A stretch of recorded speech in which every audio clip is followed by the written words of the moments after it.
Olá, bom dia amigos e amigas aqui do canal Dica de Hoje. Hoje é quarta-feira, dia daquele vídeo sem enrolação, e nesse vídeo de hoje a gente vai falar sobre Ipera. Por que a gente vai falar sobre Ipera? Porque todo final de semana eu coloco uma caixinha de pergunta lá no Instagram e uma dessas perguntas eu acabo selecionando. E a pergunta que eu selecionei hoje é essa aqui do Caio, que ele pergunta o que aconteceu com o Ipera. E a gente vai dar uma olhada nesse vídeo de hoje o que aconteceu com a companhia e com a minha visão sobre ela. Logo depois da vinheta a gente já começa, curta o vídeo, se inscreva no canal e não perca logo depois da vinheta.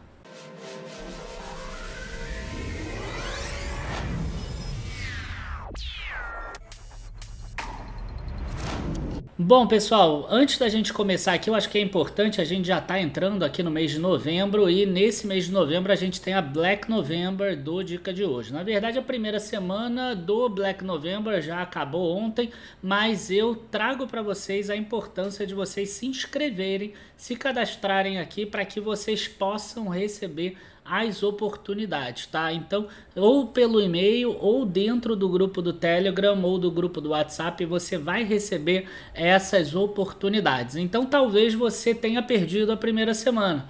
Tenha perdido, por quê? Porque você não está cadastrado. Então, é importante fazer o cadastro. Esse cadastro vai estar aqui no link da descrição. Logo, o primeiro item do link, você já vai encontrar esse cadastro para você. Tá? Agora, vamos aproveitar para falar de Ipera.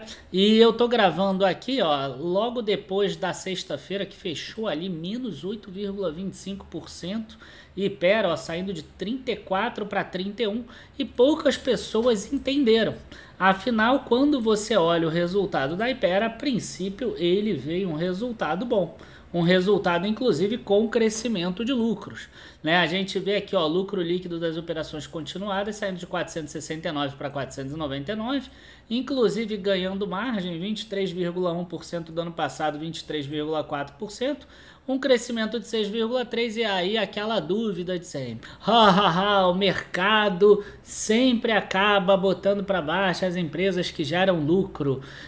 O negócio no mercado é ter prejuízo, o mercado gosta de empresa com prejuízo, aí elas sobem, né? Não é mais ou menos isso que o pessoal fala?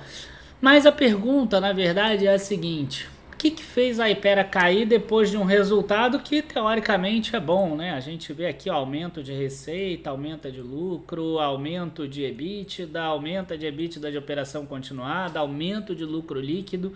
Quando a gente pega no ano a mesma coisa, aumento de receita, aumento de lucro, aumento aqui de EBITDA, aumento de lucro líquido de operações continuadas. Então, a primeira coisa que eu acho que é importante da gente analisar sempre é a eficiência da empresa, tá? Se você parar para olhar aqui, você vai ver que a empresa ela não tem sido tão eficiente assim, né? A gente vê aqui, por exemplo, ó, uma receita subindo 5%, um lucro bruto subindo 4,8%, ou seja, você tem aqui uma perda de margem, né? Hoje você lucra, tirando os custos, 63,3% contra 63,5%. Você teve aqui um aumento grande de pesquisa em desenvolvimento. Esse é um ponto que acaba também reduzindo o lucro, né? E por fim, eu acho que é importante sempre a gente falar do resultado financeiro, né? O resultado financeiro até a empresa de forma inteligente não coloca aqui para não assustar as pessoas, mas é exatamente por isso que a gente tem, por exemplo, no ano, um aumento de EBITDA de 12% e um aumento de lucro só de 5%, né? Chama atenção, mas isso tudo é custo da dívida, né? Então, o primeiro ponto do que aconteceu com a Ipera está relacionado ao custo da dívida. E isso fica muito claro quando a gente vem aqui na própria planilha da Ipera. Vamos ver se eu consigo colocar aqui para vocês. E eu quero que vocês foquem nessa linha aqui, despesa financeira. E aí eu vou tentar pegar aqui no ajustado aqui para vocês verem, tá? No ano contra ano. Então, olha só, segundo e primeiro trimestre você vê aqui despesas financeiras negativas. 330 e 319, e aqui também é negativo, né? 323 negativo. Como é que eu sei que é negativo? Porque a soma desses dois aqui tem que dar esse menos 261 aqui de cima. Então aqui teve um erro da empresa de colocar o número positivo. Se esse número aqui fosse negativo, a soma desses dois daria esse menos 261. Então a gente vê aqui que ela teve mais ou menos 1 bilhão de despesas só em 3 trimestres. Quando a gente vai aqui para 2022, ó, a gente vê 1 bilhão e 100. Então esse ano a gente vai ter mais despesa ainda financeira. Em 2021 foi 445 milhões. Em 2020, vocês vão ver aqui que era quase perto do zero, 93 milhões. Então a gente está falando aqui de 1 bilhão e pouco, né? 1 bilhão e 200 milhões talvez esse ano a menos de lucro do que em 2020, única e exclusivamente por causa de custo de dívida. Agora, se engana quem acha que custo de dívida é apenas o juro que subiu. Ah, quando o juro cair de 13% para 2%, para 5%, para 6%, para 7%, para 8%, para 9%, não importa. Mas quando ele cair, pronto, recupera a Hypera.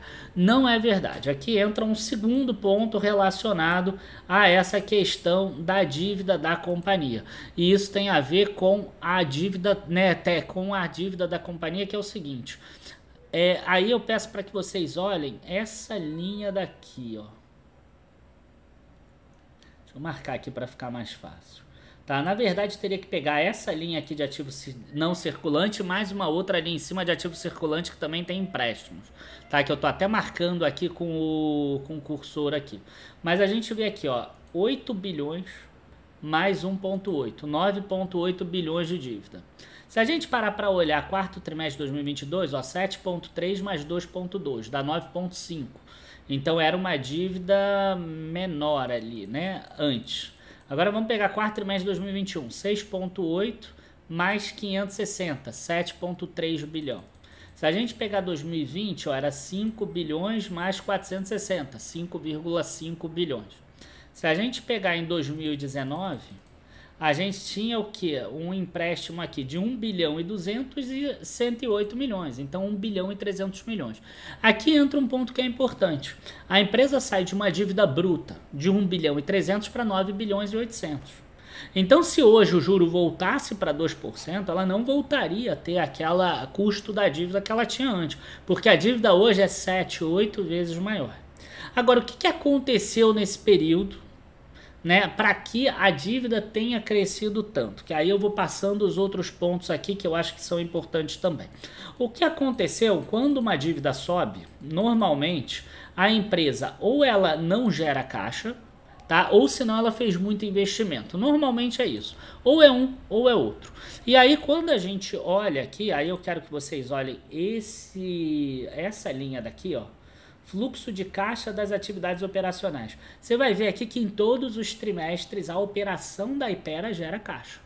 Então quer dizer, a operação dela é rentável, tá? Então antes que o pessoal ache que eu não gosto da Hypera, a operação da empresa é rentável. E você vê que inclusive é crescente, ó. Em 2020, 1 bilhão e 100 milhões, 1 bilhão e 400 milhões, 2 bilhões. E aqui, ó, esses 3 trimestres já está em 1,6 bilhões. Se fizer mais 700 milhões aqui, deve chegar em 2,3. Então, está subindo.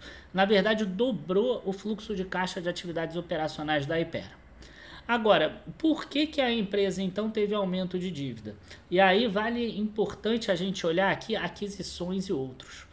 Né? A gente vai ver que em 2020 ela não teve quase nenhuma aquisição. Ela teve aqui compra de intangíveis, tá? 1 bilhão e 400, que é um tipo de investimento também. Aqui no outro ano, 3 bilhões e 600 milhões de aquisições. Né? Aqui a gente já teve, ó, intangíveis, 1 bilhão e 200 milhões. Nesse ano ela reduz aqui o ritmo de aquisições e de intangíveis e etc.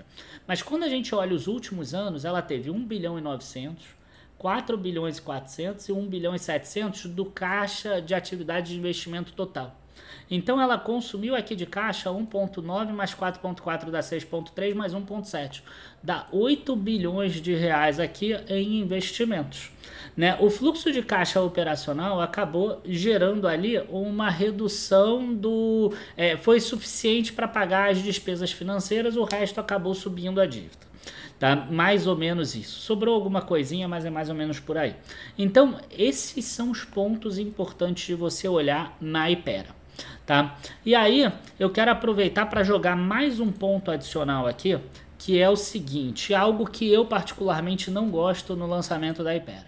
Tá? A Hypera aqui, ela chega e fala que ela, por exemplo, fez 152 milhões de investimentos em pesquisa e desenvolvimento. Só que ela só coloca aqui como despesa 45 milhões. Então você tem uma quantidade grande aí, uns 100 milhões de reais, que não são lançados exatamente como despesa. Então a empresa tem despesa, mas parte disso não entra aqui.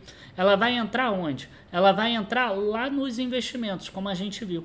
Então aqui, ó, ela tem dentro da conta intangíveis, tá? Ela tem aqui, ó, desenvolvimento de produtos. Tá? Então, por exemplo, nesse ano aqui, desenvolvimento de produtos aqui, 84 milhões. Qual a grande vantagem? Que isso aqui ela vai amortizando aos poucos, 13 milhões de reais. Isso não é errado, tecnicamente falando. Por quê? Porque você está desenvolvendo um produto que tem uma vida útil de 20 anos, por exemplo. Então, você pode ir amortizando ao longo da vida do produto. Só que você tem um desembolso de caixa nesse momento. Então, todas essas coisas somadas, tá, fazem com que a Hypera tenha um resultado um pouco pior. Agora, eu vou falar sobre as questões, essas são as de longo prazo. O que fizeram a Hypera ter essa queda de percepção de valor. Agora vamos falar o que fez a ação cair 8% naquele dia.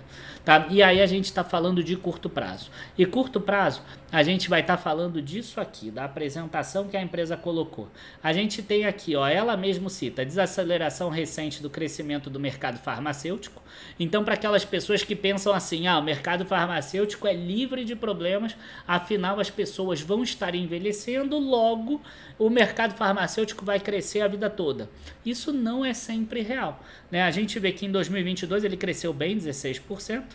Agora no primeiro semestre de 2023 cresceu 12%. Nesse período aqui do terceiro trimestre já cresceu 8,8%. Em outubro segue a queda. Então o mercado começa a perpetuar essa queda para o longo prazo, né? Aquele cara que estava colocando um crescimento de 12% da Hypera, ele agora já está botando 7%. E aí cai muito o preço-alvo da empresa. E além disso, a empresa ela cita que isso aconteceu por causa da onda de calor. Inclusive dizendo que a gripe no Brasil aqui, ó, redução de aproximadamente 30% no número de casos de gripe e 10% no volume dos produtos vendidos em gripe, respiratório, dor e febre, sendo que algumas das principais marcas da empresa estão exatamente nesse segmento. Aí o mercado começa a precificar que vai ter uma onda de calor para sempre, e exatamente isso faz a empresa cair, tá? No meu modo de ver, tá? A gente, por exemplo, a gente colocou a Hypera muito tempo atrás, em 2018, 2019, lá na carteira, a 25, 26 reais, tá? Aí depois a gente tirou ela da carteira quando chegou em 45 reais, lá em 2021, se eu não me engano, tá? E aí a gente agora começa a monitorar ela de novo. Tá? Eu lá no Dicações eu vou fazer um vídeo em que eu vou calcular o preço-alvo da Hypera. Mas na minha visão aqui, pela experiência que eu tenho, a gente teve por um lado um crescimento dos resultados, por outro lado um crescimento do endividamento. Tá? E por outro lado também uma queda na percepção de crescimento da empresa. Então eu não duvido muito que a entrada em Hypera esteja próximo daquele preço que a gente entrou lá atrás em 2018, 2019, mesmo a empresa hoje sendo muito maior. Porque a dívida hoje pesa muito mais e porque hoje talvez a percepção de crescimento não seja mais 12% ao ano, seja 7%. Além, é claro, das questões macroeconômicas.